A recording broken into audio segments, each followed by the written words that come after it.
Good morning, আশা করি সবাই খুব ভালো আছো। আমরাও সবাই খুব ভালো আছি।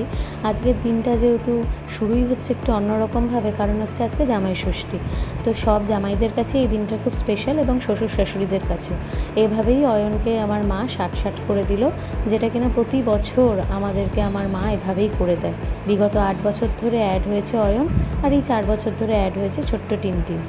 আমরা ছোটোবেলা থেকেই দেখে আসছি মা আমাদের এভাবেই করে দেয়। এবারে তো আমিও টিনটিনকে করেছি, কিন্তু সত্যি বলতে কি মায়ের মতন হয় না। হয়তো এগুলো আস্তে আস্তে হারিয়েই যাবে যখন আমরা বড় হব, কারণ এগুলো তো আমাদের পুরনো জিনিস। আমার মা মাসিরা হয়তো আমার দিদাদের থেকে শিখেছে, আমরাও শিখতে পারি, কিন্তু আজকালকার মেয়েরা আমরা অতটা হয়তো শিখে নিতে পারি না, কিন্তু চেষ্টা করব নিশ্চয়ই পরের বছর থেকে ভালো করে করার।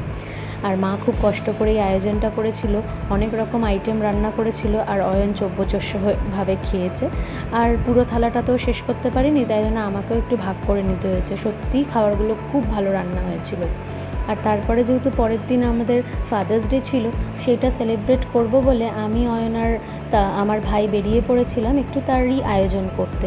সঙ্গে ওই যে বলেছিলাম আগের একটা ব্লগে যে বৃষ্টির জন্য আমার আশ্রমে যাওয়া হয়নি, তো তাই জন্য এই দিন আবার আমরা একটু যাদবপুরে আশ্রমেও গেছিলাম, প্লাস পরের দিনের ফাদার্স ডের আয়োজনও করে নিলাম। কেকটা খুব মিষ্টি দেখতে হয়েছিল এত ছোটোর মধ্যে, কারণ সবারই সুগার, আজকাল কেউই মিষ্টি সেরকম একটা খেতে চায় না। এখানে তো বোঝাই যাচ্ছে একটা অয়ন আর আমার বাবা, আর সঙ্গে অনেকেরই প্রশ্ন থাকতে পারে এটা কে। এটা আমার মামা, মেজো মামু আমাদের কাছে ছোটোবেলা থেকেই ফাদারলি ফিগার, কারণ ছোটোবেলা থেকে শাসন, পুজোয় জামা কিনে দেওয়া, সব কিছু, বিয়ে থেকে শুরু করে সব কিছুর আয়োজন কিন্তু এই মামার হাত ধরেই আমাদের হয়েছে। তারপরে আমরা চলে আসছি নিউ টাউনের উদ্দেশ্যে, কারণ আমাদের তাড়াতাড়ি বাড়ি ফিরতে হবে, পরের দিন আবার স্কুল অফিস সব কিছু। আর আজকে যেহেতু সানডে, তাই একটুখানি টিনটিনের ফান্ডে। চলুন তাহলে দেখা হবে আর একটা ব্লগে। বাই, সবাই ভালো থাকবেন, সুস্থ থাকবেন।